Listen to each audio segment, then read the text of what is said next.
नमस्कार, स्वागत है आपका। मैं हूं आपके साथ रोहित पुनेठा। शेख हसीना के तख्ता पलट के बाद यूनुस राज में बांग्लादेश की जनता, बांग्लादेश की आवाम यह सोच रही थी कि नोबेल पुरस्कार विजेता के हाथों में देश आ गया है, सत्ता आ गया है, अब इंसाफ होगा, कानून व्यवस्था दुरुस्त होगी, हर तरफ न्याय का शासन होगा, अर्थव्यवस्था को रफ्तार मिलेगी, कट्टरपंथियों पर लगाम कसी रहेगी, लोकतंत्र मजबूत होगा, पड़ोसी मुल्कों से जो हमारी दोस्ती है वो गहरी होगी। लेकिन हो सब कुछ उल्टा रहा है पिछले साल अगस्त के बाद से। न तो यूनुस के राज में इंसाफ है, न कानून का राज है, बल्कि सिर्फ और सिर्फ जमातियों और कट्टरपंथियों का बोलबाला है। और लोकतंत्र के हर पैरोकार को इस वक्त यूनुस और उनकी सरकार सलाखों के पीछे डाल रही है। और अब शेख हसीना की पार्टी के बड़े और छोटे नेताओं को चुन चुनकर जेलों में ठूंसा जा रहा है। शेख हसीना का खौफ ऐसा है कि चुनाव कराने से यूनुस कतरा रहे हैं और टाल मटोल कर रहे हैं। इसीलिए हसीना की पार्टी के नेताओं पर अब नए नए मुकदमे दर्ज किए जा रहे हैं। लेकिन शायद यूनुस ये भूल गए हैं कि जब आवाम खुश रहेगी तभी उनकी सत्ता बनी रहेगी। डराने और धमकाने का राज बहुत दिनों तक नहीं चल पाता है। फिलहाल बांग्लादेश में अवामी लीग के खिलाफ चल रही जो दमनात्मक कार्रवाई है, उसके तहत अवामी लीग पार्टी के कई नेताओं को मोहम्मद यूनुस के नेतृत्व वाली अंतरिम सरकार से सवाल करने के लिए अब पुलिस रिमांड पर भेज दिया गया है। चुन चुनकर एक एक नेता जिन्हें अब बांग्लादेश में जेलों में ठूंसा जा रहा है। और खास बात यह है कि सारे के सारे ये वो नेता हैं जो कि आवामी लीग की आवाज के तौर पर बांग्लादेश में हैं और लगातार आवामी लीग को मजबूत करने की कोशिश कर रहे हैं। क्योंकि आवामी लीग की जो सबसे मजबूत आवाज है वो शेख हसीना है, वो देश में है नहीं, वो देश के बाहर हैं। तो जो बाकी नेता हैं, जिसमें पूर्व सांसद हैं, कई बड़े नेता हैं, वो लगातार बांग्लादेश में आवामी लीग की आवाज और उसका जो वोट बैंक है उसको मजबूत करने की कोशिश कर रहे थे। क्योंकि चुनाव भी अब नजदीक आ रहे हैं और यही बात मोहम्मद यूनुस को पसंद नहीं आई, उनके कट्टरपंथी जमातियों को रास नहीं आई। तो फिर अब शुरू हो गया है दमन चक्र। तो इस समय बांग्लादेश में दमन चक्र चल रहा है और उस दमन चक्र का सबसे ज्यादा असर हो रहा है शेख हसीना की पार्टी अवामी लीग और उनसे जुड़े नेताओं पर। इसी से जुड़ी इस वक्त की ब्रेकिंग न्यूज है और बड़ी खबर यह है कि यूनुस राज में बांग्लादेश में इस वक्त सियासी अस्थिरता का माहौल है। बांग्लादेश में बुरे दौर से शेख हसीना की पार्टी गुजर रही है और अवामी लीग पर अब लगातार बड़े सैंक्शंस और एक्शंस लिए जा रहे हैं। यूनुस सरकार का शिकंजा अवामी लीग पर कस गया है और अवामी लीग के अध्यक्ष जफर आलम को गिरफ्तार कर लिया गया है। 18 दिनों की रिमांड पर जफर आलम को भेज दिया गया है। इसके अलावा मैं आपको बता दूं कि 7 अलग अलग मामले हैं जिन पर जफर आलम पर शिकंजा कसा गया है। पूर्व कानून मंत्री अनिसुल हक पर भी यूनुस की सरकार ने शिकंजा कसा है। पूर्व कानून मंत्री अनिसुल हक की रिमांड अब 5 दिन की रिमांड पर उन्हें भी भेजा गया है। तो आप ये समझ लीजिए कि रिमांड से कमांड वाले फॉर्मूले पे इस वक्त मोहम्मद यूनुस चल रहे हैं बांग्लादेश में और उन्हें डर है कि कहीं ऐसा ना हो कि आवामी लीग बांग्लादेश में इन नेताओं के चलते मजबूत हो जाए। इसीलिए अब अपने दमन चक्र की शुरुआत कर दी है और इस दमन चक्र के घेरे में उन्होंने शेख हसीना की पार्टी को लिया है। दरअसल उनकी तमाम कोशिशों के बावजूद भी शेख हसीना को मृत्यु दंड जो देना चाहते थे उसमें अब तक कामयाब नहीं हो पाए हैं मोहम्मद यूनुस। आपको याद होगा कि जब शेख हसीना अपनी जान बचाकर बांग्लादेश से निकलने में कामयाब रही थी तो उसके बाद जिस तरह की सभाएं बांग्लादेश में हो रही थी, जिस तरह की पब्लिक रैलीज हो रही थी, उन पब्लिक रैलीज में एक ही आवाज उभर कर सामने आती थी, शेख हसीना को फांसी दो, शेख हसीना को फांसी दो। तो इससे सीधा सीधा एजेंडा बांग्लादेश सरकार का मोहम्मद यूनुस का क्लियर हो रहा था कि उनका एक सूत्रीय एजेंडा यह है कि किसी भी तरीके से शेख हसीना को मृत्युदंड दे दिया जाए। इसके लिए उन्होंने तमाम स्तर पर कोशिश की, कामयाब नहीं हो पाए। तो अब शेख हसीना की पार्टी के जो नेता हैं बांग्लादेश में, आवामी लीग के नेता हैं, उन्हें लगातार निशाना बनाया जा रहा है और पकड़ पकड़ कर जेलों में ठूंसा जा रहा है। मेरे साथ 2 खास मेहमान इस वक्त जुड़े हैं। शोएब चौधरी वरिष्ठ पत्रकार हैं बांग्लादेश से, वो साथ में जुड़े हैं, और lieutenant colonel retired Himanshi Singh defence expert. आप दोनों का बहुत बहुत स्वागत है इस चर्चा में। शोएब भाई, ये अब चुनावी खेल शुरू हो गया है मोहम्मद यूनुस का, क्योंकि चुनाव का ऐलान तो बहुत दबाव, बहुत प्रेशर के बाद उन्हें करना पड़ा। बड़े बुझे दिल से, बड़े भारी मन से चुनाव का ऐलान उन्होंने किया था कि हम 2026 में मार्च में अप्रैल में कहीं चुनाव कराएंगे। मजबूरी हो गई थी, बहुत ज्यादा प्रेशर हो गया था। लेकिन अब उनकी कोशिश यह है कि चुनाव से पहले पार्टियों को तोड़ दिया जाए, इतना तोड़ दिया जाए कि वो अपने पैरों पर खड़े होकर वोट मांगने भी ना जा सकें। और इसी दमन चक्र के तहत अब उनका सबसे पहला शिकार आवामी लीग ही है। शेख हसीना को तो तोड़ नहीं पाए, अब उनके लोगों को तोड़ने की कोशिश कर रहे हैं, जेलों में ठूस रहे हैं। बहुत बहुत धन्यवाद रोहित भाई। नमस्कार। नमस्कार भाई। देखिए, यूनुस जब लंदन से वापस आए, लंदन में इनकी जो खुफिया मुलाकात मीटिंग हुआ बांग्लादेश नेशनलिस्ट पार्टी की तारिक रहमान के साथ, और उस मीटिंग में मैंने आपके ही शो में पहले बताया था कि यूनुस ने तारक रहमान को $5 बिलियन की रिश्वत देगा, और दे दी। अभी ये दोनों मिलके, तारक रहमान, पीएनपी, जमात इस्लामी, यूनुस, सब मिलके बांग्लादेश में कभी भी चुनाव की अरेंजमेंट करेगा नहीं है। कि लंदन में ये डिसीजन हो गया कि बहुत ही जल्द यूनुस एक इसको कहते हैं नेशनल गवर्नमेंट करेगा, उसके प्रेसिडेंट यूनुस होगा, तारक रहमान प्राइम मिनिस्टर होंगे, जमात इस्लामी की शफीकुर रहमान वाइस प्रेसिडेंट हो गया, आमीन, ये सब मिलजुल के बांग्लादेश को लूटेगा। सो इसके सामने अभी सबसे एक ही दुश्मन है, एक्चुअली दो दुश्मन है, एक है अवामी लीग, दूसरे है पत्रकार। आप जैसे कह रहे हैं कि अवामी लीग के ऊपर अत्याचार बहुत ही इंटेंसिफाइड हो गया पिछले 3 दिन में, और आपको ये भी खबर मैं देना चाहता हूँ, आप जानते हैं कि 266 जर्नलिस्ट अभी जेल में हैं, और कल परसों से ही बांग्लादेश की जो सोशल मीडिया में जितने लोग आवाज उठाते हैं सोशल मीडिया में, इन लोगों को गिरफ्तार करके ये सीक्रेट डिटेंशन में ले जा रहे, अनाउंसमेंट में दे रहे कि इसको अरेस्ट हुआ। सो एकदम बिल्कुल ही के जैसे कि आप जानते हैं रोहित भाई की हिटलर की तरह या ईरान की ये खोमेनियों की तरह, जिसको कहते हैं extreme brutal Islamist repression, Islamist repression. Hitler के थे, ये दूसरे की नाजी रिप्रेशन, और जो ईरान में आप देखते हैं, पाकिस्तान में देखते हैं, ये है इस्लामिस्ट रिप्रेशन, या तुर्की में देखते हैं। बांग्लादेश में अभी एकदम ही बिल्कुल ही ब्रूटल इस्लामिस्ट रिप्रेशन चल शुरू हो गई, यूनुस शुरू कर दी है, और ये चलेगा किसी दिन, जितने दिन तक यूनुस के दम है इसके बदन के अंदर। मगर इसके साथ एक खुशखबरी भी है। खुशखबरी ये है कि आपको याद है कि जनरल वकर जमान साहब ने साफ कह दी थी कि 30 दिसंबर तक इलेक्शन करना है, और कोई पोर्ट या अराकान कॉरिडोर ये सब फॉरेनर्स को देना ये चलेगा नहीं। मगर यूनुस ने तो वकर जमान साहब की पहला जो डिमांड थे इलेक्शन, इसको तो डायरेक्टली टर्न डाउन कर दी, और यूनुस ने ये भी कह दी कि पोर्ट देना पड़ेगा, पोर्ट देना बहुत जरूरी है। सो अभी जो आज जून की 19 तारीख है, हम देखेंगे आने वाले 10-11 दिन में क्या होता है। और इसके साथ एक ब्रेकिंग स्टोरी आपके लिए, इंडिया न्यूज के लिए, कि वकर जमान साहब की चाइना ट्रिप की एक प्लानिंग है एंड ऑफ जून, और उसी वक्त खलील रहमान जा रहे हैं चाइना, और जाने के वक्त वो दुबई में पाकिस्तानी ISI के chief lieutenant general Asim Munir से मिलेगा, आसिम मलिक से। So all together is a big drama coming up Rohit भाई इन ढाका। बिल्कुल, मैं आपके पास लौटता हूं। मैं हिमांशी जी के पास भी चल रहा हूं, मेरे साथ जुड़ी हैं हिमांशी जी। आप किस तरीके से देख रहे हैं, क्या ये पूरी तरीके से ये इलेक्शन का सेटअप है इलेक्शन से पहले मोहम्मद यूनुस का, कि इलेक्शन जब हों, वैसे तो होंगे या नहीं इस बात को लेकर अभी भी संशय है, लेकिन अगर इलेक्शन तक बात पहुंचती है तो इलेक्शन तक किसी और को पहुंचने ही ना दिया जाए? आपके सवाल के लिए बहुत बहुत धन्यवाद रोहित जी। देखिए, अभी इस समय यूनुस मोहम्मद साहब जो हैं वो एक क्लीन अप एजेंडा पे हैं। उनकी छवि थी एक सॉफ्ट फेस टेक्नोक्रेट की, लेकिन अभी जो जिस तरह की कार्रवाई ये कर रहे हैं तो वो बहुत ही प्रतिशोधात्मक कार्रवाइयां हैं।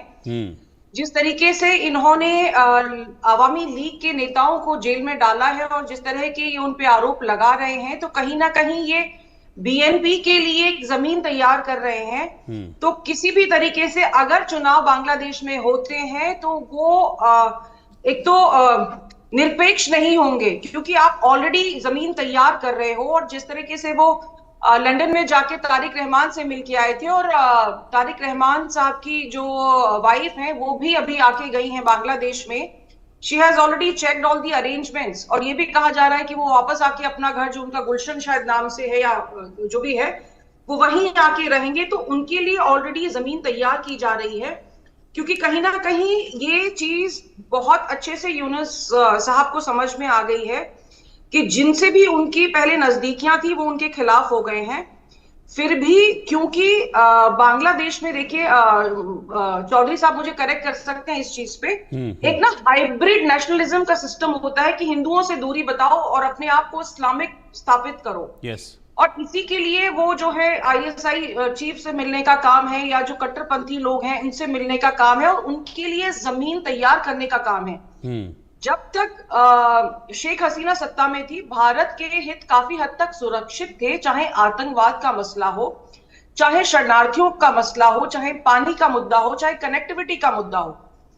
लेकिन जिस तरह की नीतियां अब आ रही हैं और जिस तरह की जमीन तैयार हो रही है, तो मुझे लगता है डिप्लोमेटिकली अब भारत तटस्थ नहीं रह सकता है, क्योंकि जमीन जो तैयार हो रही है वो काफी हद तक एंटी इंडियन तैयार हो रही है, और इन चुनावों का निरपेक्ष होने का तो सवाल ही नहीं है। Over to you Rohit ji.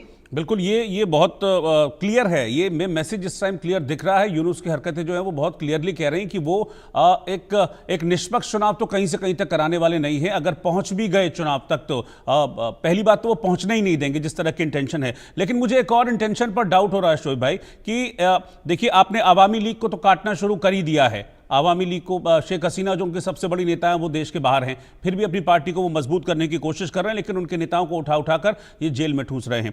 Bangladesh peoples party के भी कुछ नेता हैं जिनको उठा उठाकर ये जेल में ठूस रहे हैं। मुझे यहां भी इंटेंशन पर डाउट है कि भले ही तारिक रहमान से वो मिल लिए हो वहां जाकर, लेकिन मुझे लगता है कि तारिक रहमान भी अल्टीमेटली आगे जाके उनके निशाने पर आएंगे, क्योंकि उस लेवल पर यूनुस अपने अलावा किसी को अपने साथ रखेंगे नहीं। मुझे ऐसा डाउट होता है यूनुस की इंटेंशन को देखते हुए, क्योंकि अभी कुछ दिनों पहले तक तो बीएनपी भी उनके खिलाफ थी, उनके चुनाव को लेकर लगातार वो भी सवाल खड़े कर रही थी मोहम्मद यूनुस पर। अब यूनुस को लगा होगा कि चलो कोई नहीं, कम से कम एक से दोस्ती कर लेते, बाद में उसको भी देख लेंगे। धन्यवाद रोहित भाई। देखिए, पहले एक चीज आपको मुझे एक्सप्लेन करना है जी, आपके साथ और शेयर करना है आपके साथ और सम्मानित निवासी जी के साथ। देखिए कि जब 5 अगस्त में जो जिहादी तख्ता पलट के बाद उसी दिन और लोगों की पब्लिक परसेप्शन से कि अभी बांग्लादेश नेशनल पार्टी चुनाव होगा तो पावर में आ जाएगा, मगर ये पिछले 10 महीने यूनुस ने बांग्लादेश को लूट रहा है, और उसी के साथ बीएनपी के जितने लोग हैं ये जमीन दखल से शुरू करके एक्सटॉर्शन, मर्डर, सब कुछ कर रहा है।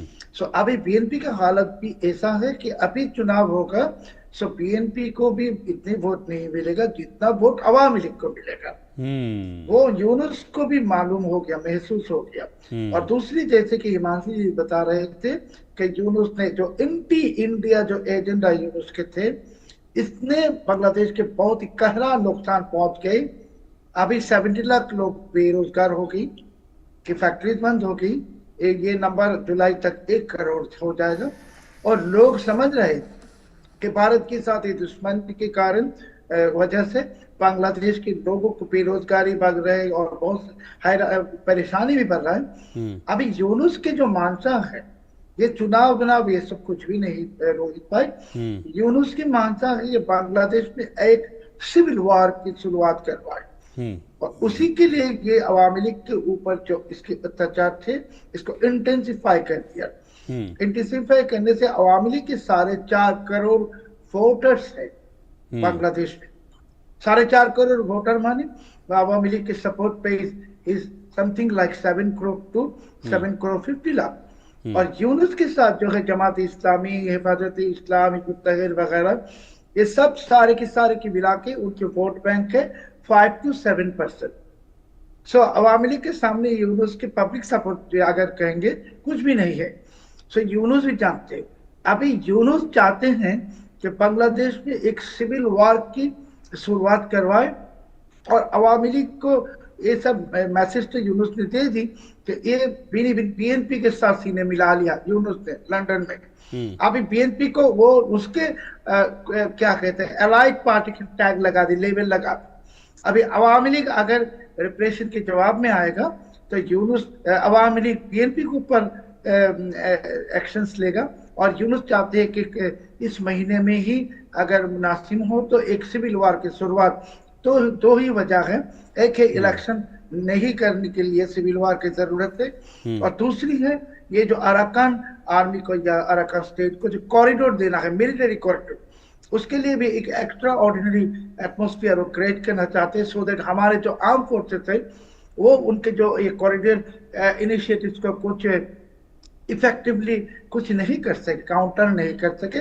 दे he wants to involve Bangladesh army, कि बांग्लादेश आर्मी बिजी ये सब सिविल वॉर में। यही यूनुस की मंशा है। और दिस इज द लास्ट, जो आखिरी जो क्या कहते हैं चाल है यूनुस की, यही ये खेल रहा है। और इसके बाद इसके साथ और एक लास्ट खबर आपके लिए कि यूनुस के बहुत सारे एडवाइजर्स, सिटिंग एडवाइजर्स, ये वीजा की लिए अप्लाई किया है वेस्टर्न एम्बेसी में। कोई इसका टिकट भी कंफर्म करके रखा। So Yunus is looking for an exit, और वो एक्सिट के लिए वो एक सिविल वॉर की शुरुआत करके कि जितना लूटना था उसके वो लूट लिया। बिलियंस ऑफ डॉलर, कम से कम 9 बिलियन से लेकर 15 बिलियन डॉलर पिछले 10 महीने में ये लूट लिया। अब ये भागने की कोशिश में तैयारी में है, और इसके एडवाइजर्स भी। सो यही इसी के कारण अभी अवामी लीग के ऊपर ये जो चल रहा है, ये इसी कारण। मतलब आप क्या कह रहे हैं कि चुनाव से पहले भाग जाएंगे? चुनाव तो होगा ही नहीं, सिविल वॉर के वो कोशिश में। मैंने जो आपको ऑन रिकॉर्ड कोई अथॉरिटी कह रहा हूं कि यूनुस की जो एडवाइजर थे, इनमें से 11 एडवाइजर अभी आज के दिन में ऑन रिकॉर्ड कह रहा हूं, they have applied for visa of some western countries like Australia, like Canada, because इनके पास तो डिप्लोमेटिक पासपोर्ट है। सो डिप्लोमेटिक पासपोर्ट लेकर तो भाग नहीं सकेगा। So they are trying to get visa some other through otherwise. ये भी ऐसे निगोशिएट कर रहा है एजाइलम की। यूनुस खुद भी एजाइलम की कोशिश में है कि अभी जो वो भाग नहीं सकेगा फ्रांस में, सो ये कहीं और जाएगा। अमेरिका भी इसको एक्सेप्ट नहीं करेगा, और बिकॉज के केयर स्टारमर ब्रिटिश गवर्नमेंट के साथ भी इसकी रिलेशनशिप बहुत खराब है, तो शायद यूनुस को पाकिस्तान वेलकम करेगा, और वही उसकी एक जगह है जहां वो जा सकता है। हिमांशी जी, आप इससे कितना इत्तेफाक रखती हैं? मैं काफी हद तक इससे सहमत हूं कि वो कोशिश करेंगे कि सिविल वॉर हो जाए। और मुझे काफी हद तक ये भी डाउट है कि अगर तारिक रहमान साहब वापस आते हैं तो उनको भी किसी चक्रव्यूह में फंसा लिया जाएगा। क्योंकि इस समय जो सत्ता के समीकरण बांग्लादेश में बन रहे हैं, तो वो मुझे लगता है कि एक अंतरराष्ट्रीय लॉबी का हिस्सा है। ये कहीं से भी निरपेक्ष नहीं है। और अमेरिका और कुछ जो पश्चिमी देश हैं, वो चाहते हैं कि बांग्लादेश पे उनका कंट्रोल रहे। जैसा कि हम पिछले कई डिबेट्स में सेंट मार्टिन आइलैंड वगैरह को डिस्कस कर चुके हैं। तो कहीं ना कहीं वो अपने किसी प्रॉक्सी को वहां बिठाना चाहते हैं, और उसके लिए इस समय उनके पास यूनुस मोहम्मद बहुत अच्छी चॉइस है। लेकिन क्योंकि यूनुस मोहम्मद साहब के जो भी निर्णय रहे हैं, उससे जमात और एनसीपी इनके अगेंस्ट हो गए हैं, और बीएनपी की तरफ अब पल्ला जो है इन्होंने झुका दिया है। और एक तरह से आवामी लीग के खिलाफ जो जिस तरह की कार्रवाई कर रहे हैं, तो कहीं ना कहीं ये उनके आंतरिक जो बांग्लादेश के कलह हैं, गृह युद्ध की स्थिति है, वो भी मजबूत होती दिख रही है। लेकिन जैसा आर्मी चीफ वकरुज्जमान साहब जो है प्रेशर बना रहे हैं, और कुछ पार्टीज भी प्रेशर बना रही हैं, तो अगर चुनाव होते हैं तो कहीं ना कहीं वहां पर कोई पाकिस्तानी प्रॉक्सी बिठाया जाएगा। दैट इज वेरी क्लियर कि आप वहां एक चीज समझ लीजिए, जो भी नेता आएगा वो किसी ना किसी के, चाहे वो अमेरिका के कंट्रोल में हो या पाकिस्तान के कंट्रोल में हो, वो इंडिपेंडेंट थिंकिंग डेमोक्रेटिक नेता नहीं होगा।